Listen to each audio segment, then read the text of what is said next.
Hello. We are live. Just let the sorry, my goodness. Let the live stream fill up, and then we'll get started. We have quite a bit to talk about today. A lot's been happening. Things are moving very fast. Things are moving in a dangerous direction. It's a lot to analyze. It's a lot to take in. A lot of different hot spots. A lot we're paying attention to. So just keep your head on a swivel, guys. Right now, it's a particularly unstable time. So let's talk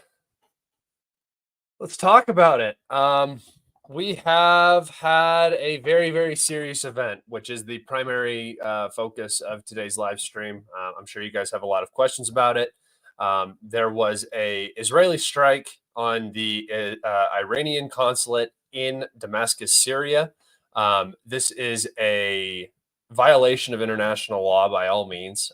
Consulates are not supposed to be targeted ever. The U.S. makes a huge deal of it when its consulate area, the green zone in Iraq, is targeted by random MLRS fire. What happened today was a coordinated decapitation strike of IRGC commanders and supposedly other generals and diplomats that were holding a meeting in the annex building of the Iranian embassy or consulate in Damascus, Syria. So red lines being crossed, what I consider to be preparation for larger operations in the Middle East. Perhaps an attempt at a casus belli. We will go over that. There's a lot of moving pieces and a lot to talk about. So should be fun, should be good. Hello from Cyprus, or greetings from Cyprus. Hello to you. I'm glad you guys are here from around the world watching. What half of Cyprus are you in, if you don't mind me asking?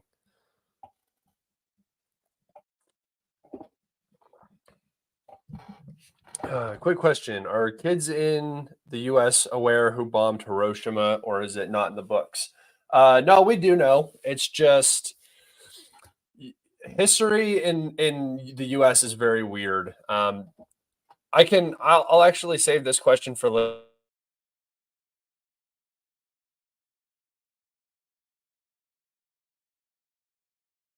Uh-oh. If you guys have questions, get them in with super thanks. It has been stormy all day today, guys. So,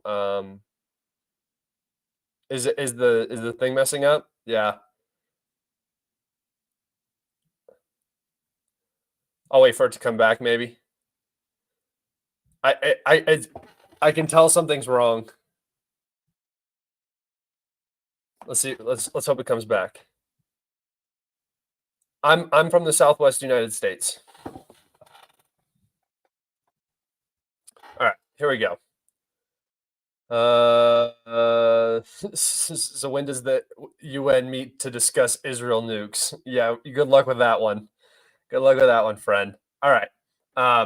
We're just going to go ahead and go into the map updates, and then we'll come back to the Iran stuff a little later when we can talk about it. And there's some more people in here to discuss. So let's head over to the map real fast. We got a lot of map updates too, guys. A lot going on in different regions. So we're just going to hop right into that. Yeah, let's start with Avdiivka, where we're seeing some of the most probably dramatic movement. Very important moves are happening right now. So if you guys remember, there was this line, this defense line behind Avdiivka that the Ukrainians were trying to hold very desperately. Down through Berdichi, down in front of Semenkivka, down in front of Orlivka, down through Tenonke, and then down, not this far over actually, but something like that. That was the defensive line that was, this was the established defensive line that the Ukrainians were falling back to. The Russians were routing them basically. The Ukrainians fell back further than the line. Reinforcements were brought in. The situation was stabilized. This part of the line had been compromised already. The Ukrainians were fighting very, very hard to regain it. They never ended up doing that. They did hold the Berdichi area much better. This is where a lot of the 47th Mechanized Brigade was fighting down from Orchitny. So remember, this was the well-established, well-defined line. This is what the Ukrainians wanted to hold. Again, up here in Berdichi, they're still doing a pretty good job. This is the extent of the Russian position here, right? This is like the furthest point for Russian logistics and everything. I guess you could say out here in Tenen, but you still have pretty well-established positions here for the last 2 years. This is the most difficult area for the Russians because the Ukrainians have so much access to this area. This is on a high ground right here. This road and this railroad right here are on a high ground. So the Ukrainians are enjoying the benefits of sitting on this high ground and firing down on the Russians. So this area, this northern Berdichi area, is remaining very strong until the time that Simkivka is captured, which we just got a geolocation right here of Russian positions in Simkivka. So the Russians are across this area.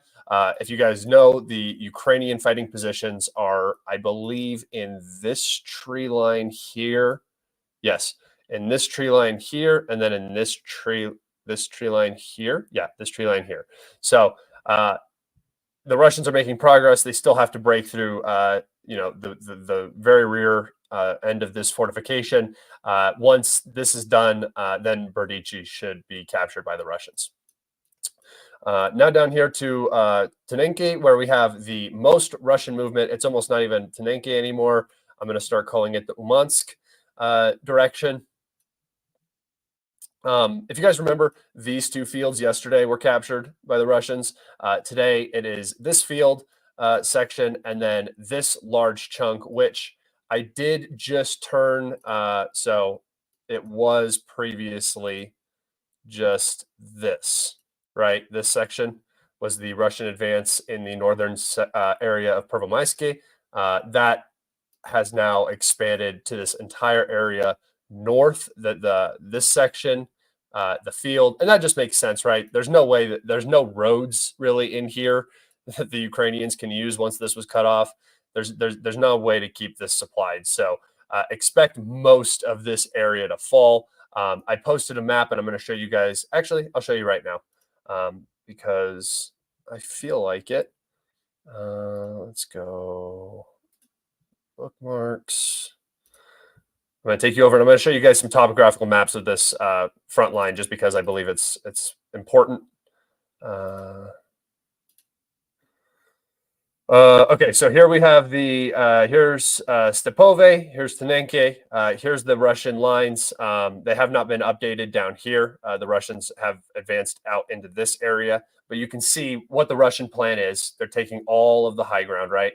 So this is where the Ukrainian line was, just on this side of Tenen, right here. This is where a majority of the fighting was happening in this northern section of Tenen.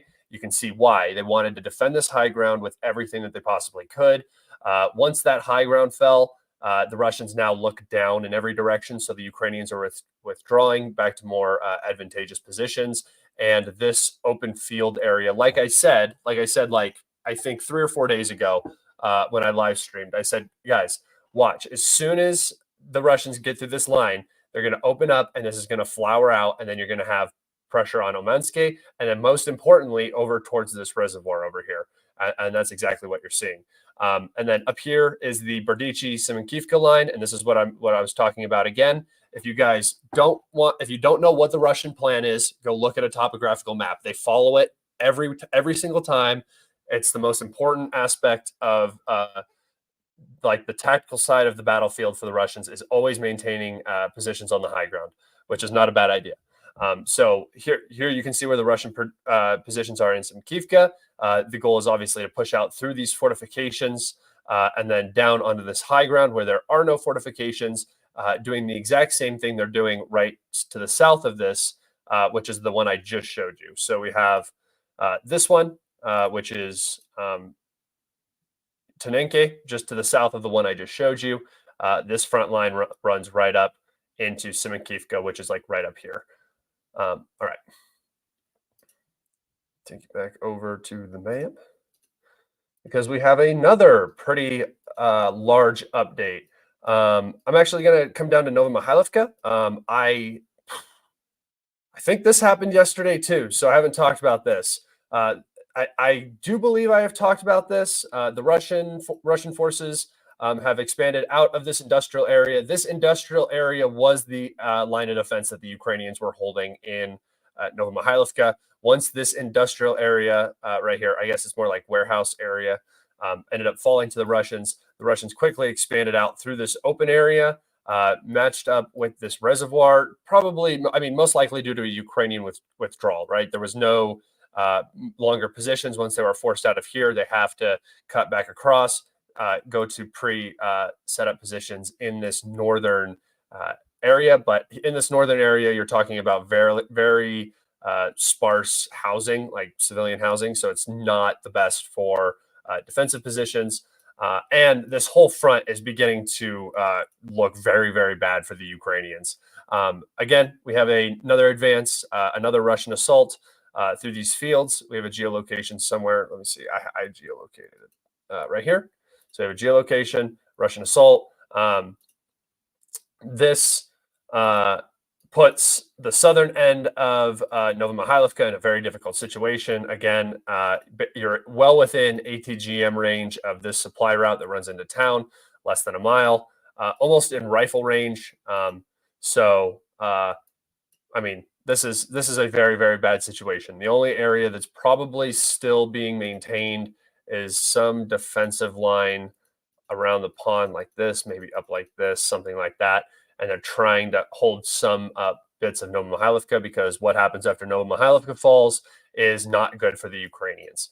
After Nova Mahilivka falls and pressure begins to be applied to Pereskovivka,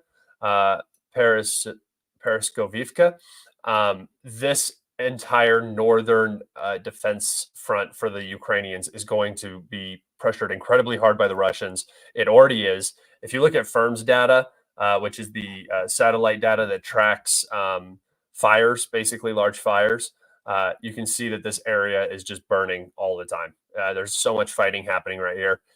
And the Russians really want to push in onto this high ground. Remember, I talk about this high ground quite frequently, west of Pobieda. There is high ground along this entire, you can kind of see this discolored ridge right here. There's a high ground that runs along that. The Russians want to get that and then look down on Pereskovivka and Konstantinivka. So again, big moves happening here. These are not little advances, guys. These are proper assaults. The Russians are taking big chunks of land. Like it doesn't look super large, but it's close to a mile, right?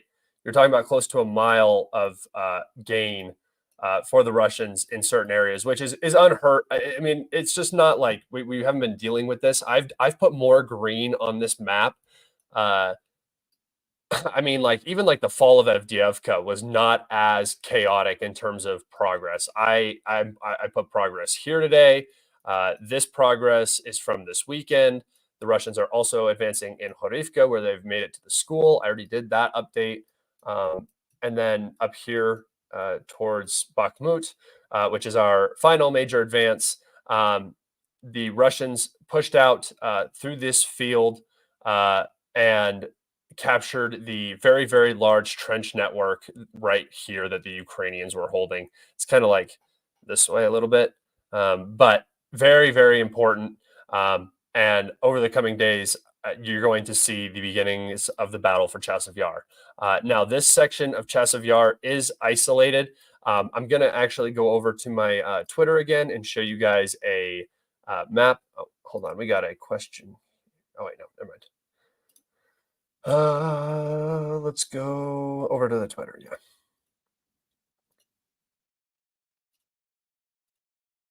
All right. Here.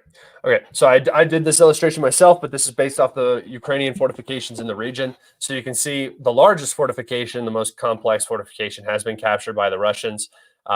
They're usually in tree lines, so you can see there's one in this tree line here.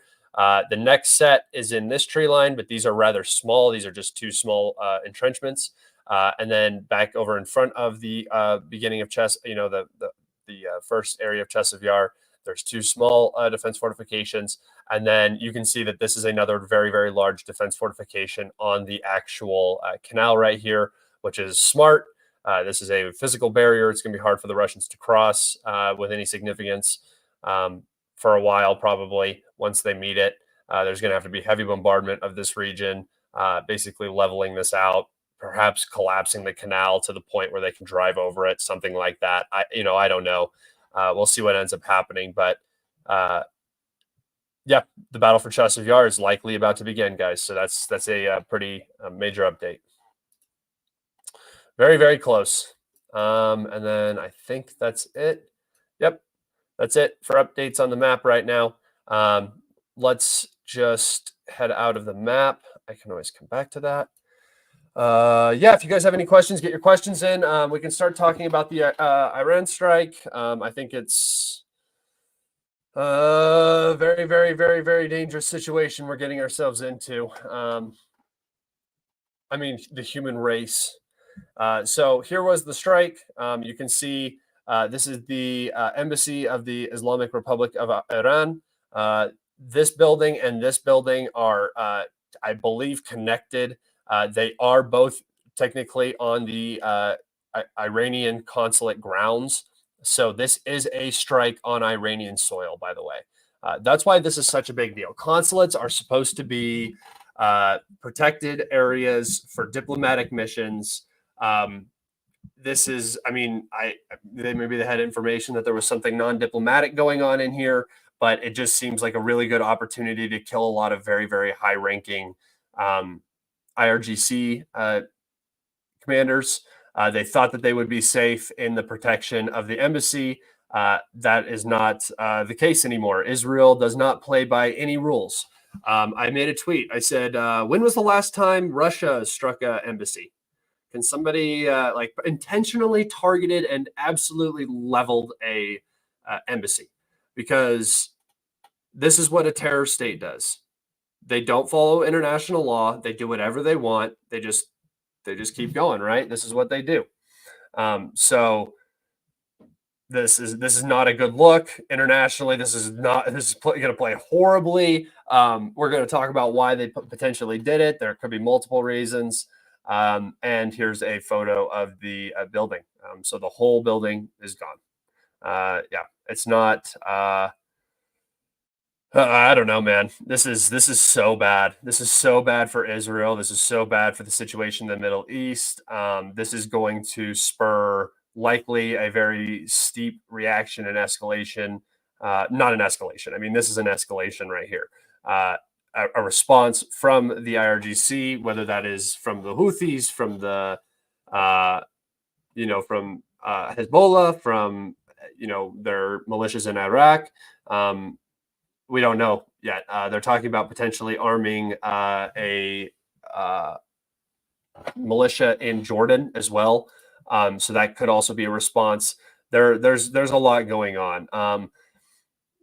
I think that Israel is intentionally doing this. Israel is going on 6 months fighting Hamas. It is taking a significant toll. The situation for Israel is getting to the point where they want to go in and finish Rafah. The world does not want them to go in and finish Rafah. Israel's biggest supporters in the United States do not want them to go into Rafah. I mean, on the surface, they don't want them to. That's at least what they're saying out loud, right, in front of everybody. But deeper, we just had an arms shipment of 2,400 JDAMs, right? So I mean, they also sent planes. They're talking about sending F-15s. It looks like the U.S. is gearing Israel up for a war with Hezbollah, which would be an expansion of the war in the Middle East. I don't think it's what the U.S. wants, but I think it's almost unavoidable at this point, considering that's what Israel wants. Israel seems like they're on the warpath. They want to finish this thing. And honestly, at this point, I'm like, you gotta let the kids run and fall and learn lessons, right? And that's what's about to happen.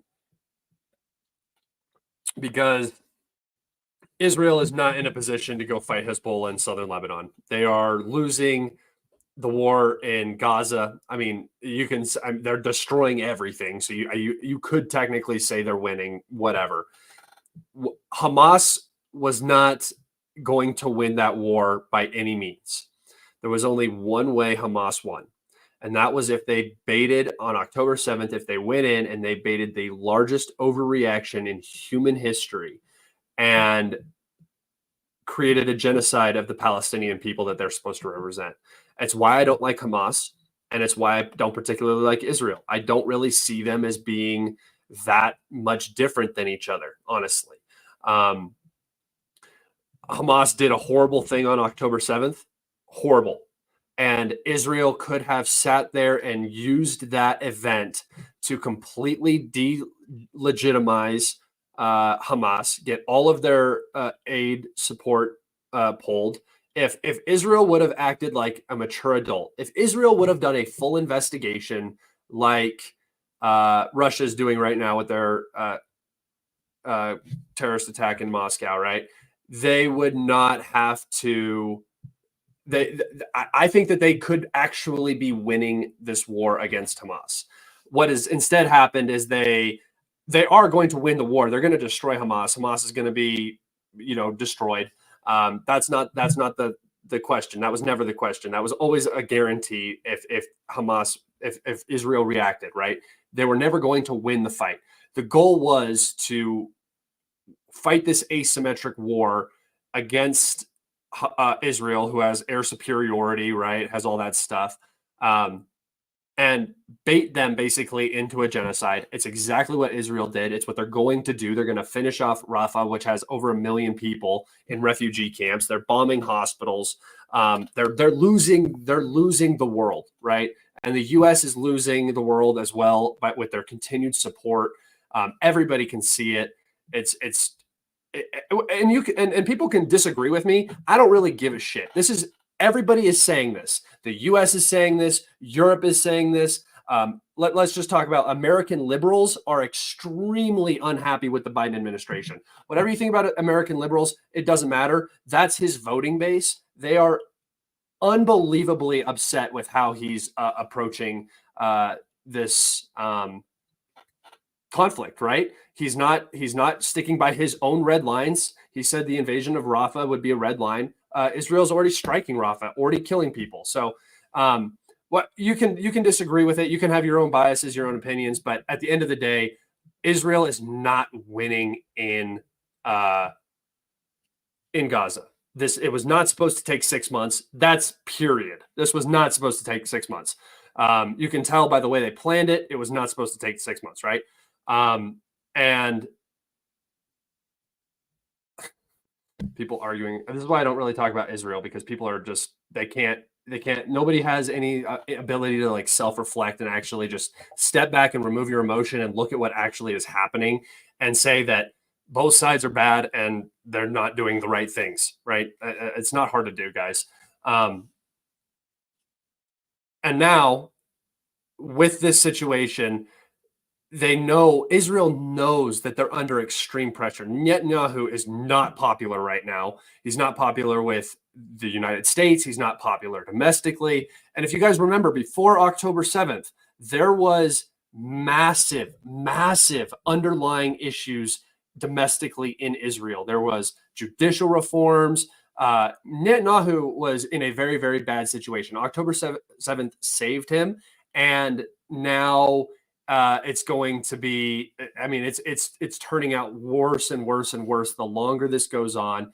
If they go into southern Lebanon and have the same approach that they have in Gaza, I mean, I just don't know. I don't know what the goal is. I don't see the end game. They're trying to defeat Iran, but they're not going to defeat Iran in that way. They're playing right into Iran's hands if they want to fight Hezbollah in southern Lebanon. That's the whole reason Hezbollah is there, right? Is to irritate and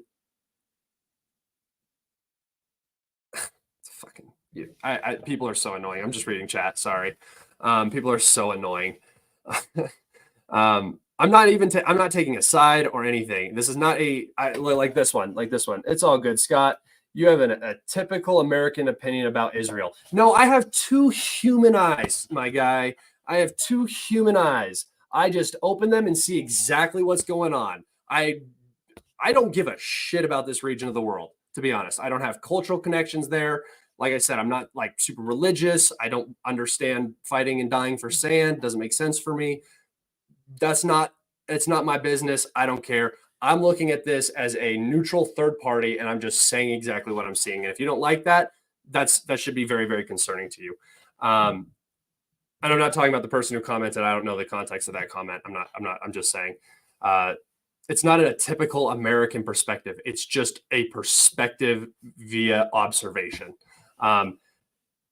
Anyway, Netanyahu, his cabinet, they're all gearing for war. The U.S. looks like they're gearing him up for war.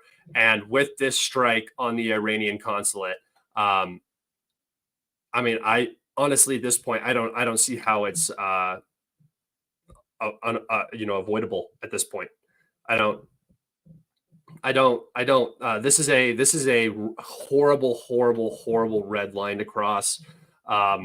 There will be a reaction. There was a reaction last time. I expect this one to be pretty rough because this is an act of war. Like that's all this is. This is an act of war against Iran, flat out. There's no way to sugarcoat this. This is what terrorist regimes do. Terrorist regimes blow up embassies. I think the U.S. got hit in Lebanon, right, in the 80s. Same kind of thing, right? This is terrorism. That's what this is. And I don't care if you think Iran is a terrorist organization or they support global terrorism. So does every other major country, right? The U.S. does it, Russia does it, China does it. It's a means. Proxies are all over the world. You don't go striking embassies and consulates. Period. You don't do that. That is throwing every single mechanism we have for maintaining relations and communication, especially during these very, very complicated and intense times. Consulates now above all the other times in human history should not be targeted. And yes, NATO did bomb the Chinese consulate in Yugoslavia. Yes, they did. That did happen as well. Unrelated, but let's see. Did I have anything else I wanted to show you guys on here? This was the commander that was killed in the strike. Him and some of his generals, and I guess they were very close friends, is what they're saying. Not that really particularly matters.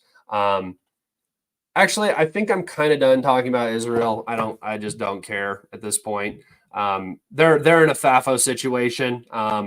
I think that they are unhinged. They're loose cannons. I didn't blame them for how they reacted to October 7th. I thought it was a mistake, but I didn't blame them because it was, whatever you want to call it, it was an atrocity. Hamas came across the border and killed a lot of Israelis. But that was their intended purpose, right? And yeah, I'm just the whole topic isn't even worth almost talking about because everybody seems to already have their minds made up. There's no conversing about it. I'll sit here and I'll admit every side is wrong and every side does bad things, and just people are just so entrenched in their position. It's pointless. All right. I do have this to talk about. I wanted to talk about this is huge. I haven't talked about it yet, but Russia has demanded that Ukraine immediately hand over the head of the SBU, Vasyl Malyuk, for his connection to the Moscow terror attack. So this is the precursor to a CTO. They label the head of Ukrainian intelligence as a terrorist. They demand that he is turned over immediately. There is not a chance in hell Ukraine is turning this man over because, there's a couple of reasons here, right? For one, that would be an omission that they had something to do with the terrorist attack in Moscow. They can't do that. right? There's no way they could possibly do that. Also, they're not going to hand him over because they wouldn't do that. They're not going to hand him over to the Russians, even if he was guilty of this and they knew it and they admitted it. They still wouldn't hand him over. So what Russia is setting up here is legal, legitimate grounds for considering the Ukrainian armed forces and the Ukrainian military a terrorist entity. It also makes Western support for Ukraine much, much, much, much, much more complicated when Russia, a member of the UN Security Council, considers the entity that you are giving support to a terrorist organization. It's a very big deal. It would be an act of war against Russia if Russia is currently engaged in a war with that terror organization. Does this mean that Ukraine was involved? Again, I don't know. I'm not going to make that claim because I don't have the evidence in front of me. I've only heard two sides of the story, and I'm not going to make a decision. But like I said, it doesn't matter who did it, right? Whether it was ISIS paid by Ukrainians, whether it was an FSB false flag, or whether there was the State Department that did it, whether it was Europe and Britain that did it, MI6, whether it was just ISIS all alone, or whether it was just three random people who claim to be ISIS. It doesn't matter who did it. It doesn't matter, because at the end of the day, everybody's going to use it for exactly what they're going to use it for, as it's happening right in front of us, and that's the way it's going to be. It doesn't matter what your opinion is. It just is going to happen this way. This would mean that Ukraine is a terror org, and that's not good, man. That's not going to end well. It means that leadership are now legitimate targets. It also means that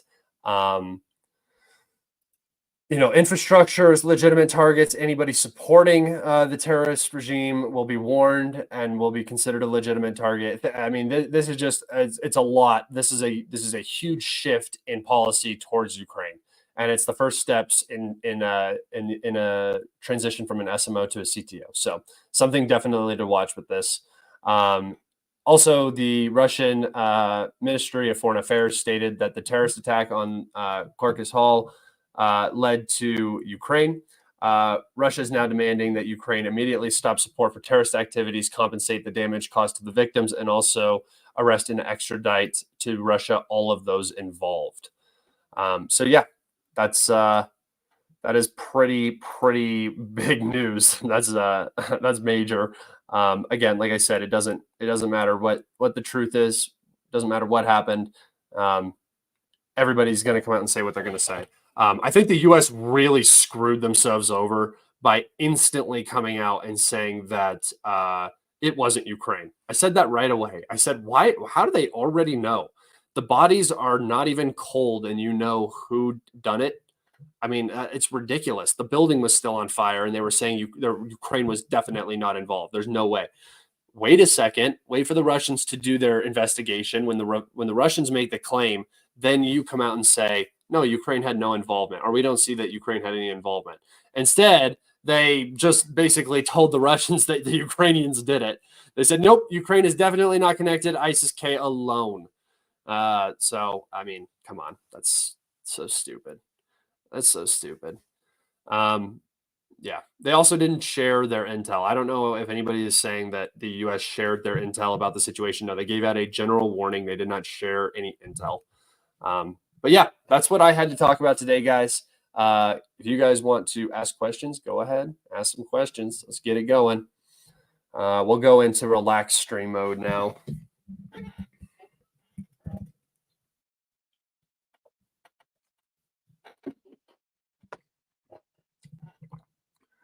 Also, if you guys have any tips for whatever I can do to make the stream a little bit better, let me know. I'm going to be moving my setup. I almost have my room set up for my studio. I'm going to start putting some more time and effort into actually making this look better. I'm going to get some professional lighting and stuff like that. So that's on the way too. What I really want is I want a cool background with like my logo or something that lights up. I think that'd be pretty sweet. Questions.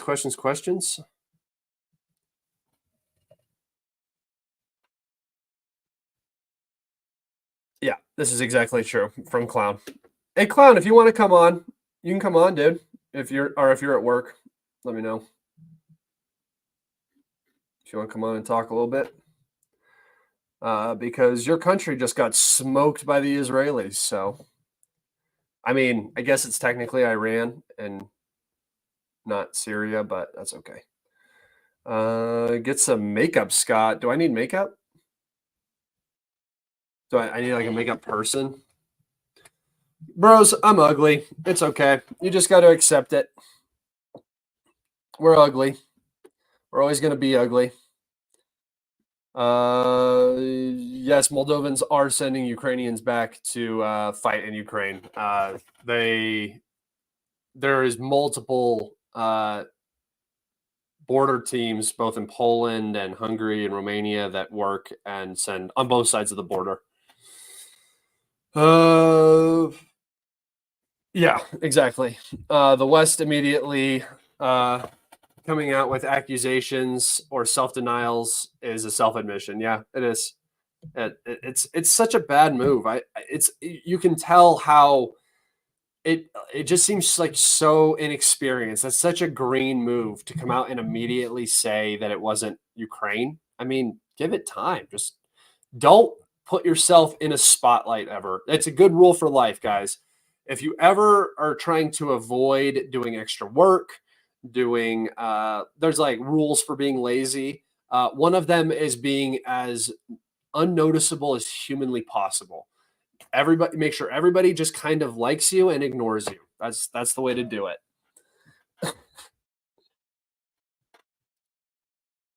Let's see. Guys, ask some questions. God, the chat's slow today. Don't make me regret doing this, guys. Here we go. Question. Why is it that the U.S. establishment? Why is the U.S. establishment obsessed with funding trans activism? Doesn't it destroy U.S. soft power? Yeah, this is going to be a mystery of the universe to me, brother.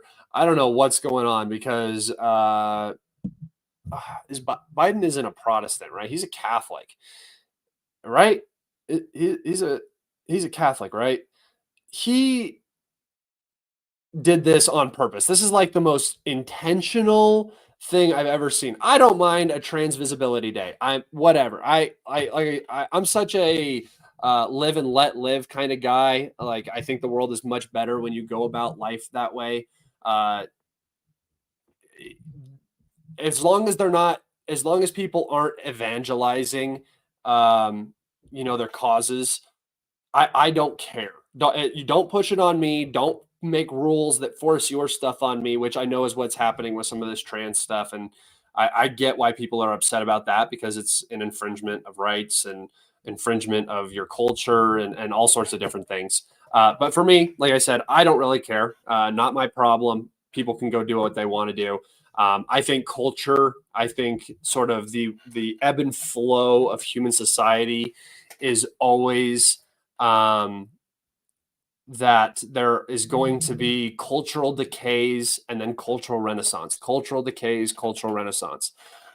So, I think we're kind of in a cultural decay. I'm not saying that's because of, the trans issues or anything. I just think that that's what's happening. And I don't mean that like 1950s culture was so much stronger. I mean, like at least in the United States and the West, the culture that we used to have was a little bit more I don't know how to say this. It was just I felt like people weren't as horrible to each other as they are now. It's like manners and that sort of stuff is just gone. Like we don't teach our kids that stuff here anymore. It's so there's it's that whole hard times make or difficult times make hard men or strong men.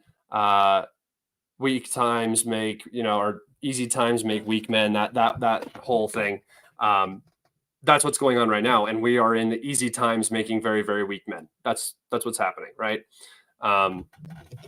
And the whole trans activism thing on Easter seems like just a way to cause a problem. Like, do it next weekend. Do it next weekend. Why do it this weekend, the day before Easter? It's like an intentional thing. And I don't think, and even if it's not intentional, the fact that it can be seen as intentional is something that they should have considered. And I believe it is. So it's very weird to me. This is them forcing stuff on you, trying to make you think the way they think. And if you don't, you're wrong. I don't know. Again, like I said, I'm not like a big Easter guy either, so I don't particularly care. But you know,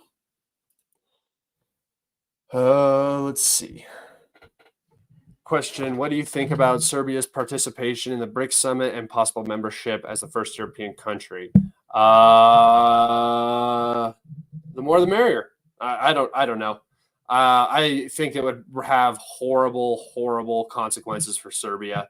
So probably not. Probably Serbia just stay in the EU and try to not get invaded again in this century. That's what I would say. Have as, like, again, like I just talked about, be as invisible as possible. Try to hope that they forget you're there, and then when the time comes to make your escape, because they're stuck. I mean, they're not in a very good position. The longer they can avoid hostilities, the better.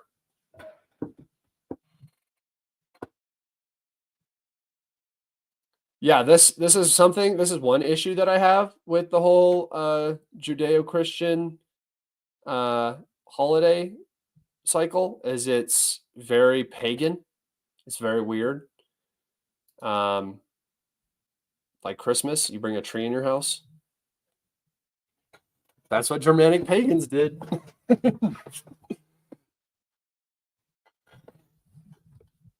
Old mixings of cultures that end up becoming traditions. It's very weird.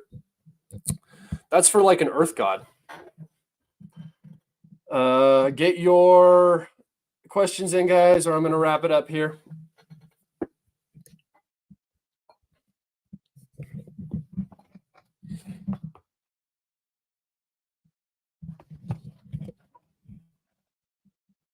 This is so stupid. This is so stupid right here. It's painfully stupid. All right. I'm going to wrap it up there, guys. Thank you so much. I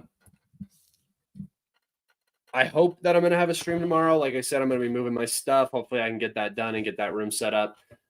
So if there's not a stream tomorrow, there will be one the next day. I'm pretty sure I'll stream tomorrow, though. Thank you guys for watching. I really appreciate you a lot. Be sure to like and subscribe if you haven't. Follow me if you're watching on Twitter. Thank you guys so much. I appreciate it. Have a great day, and I will see you on the next one. Bye.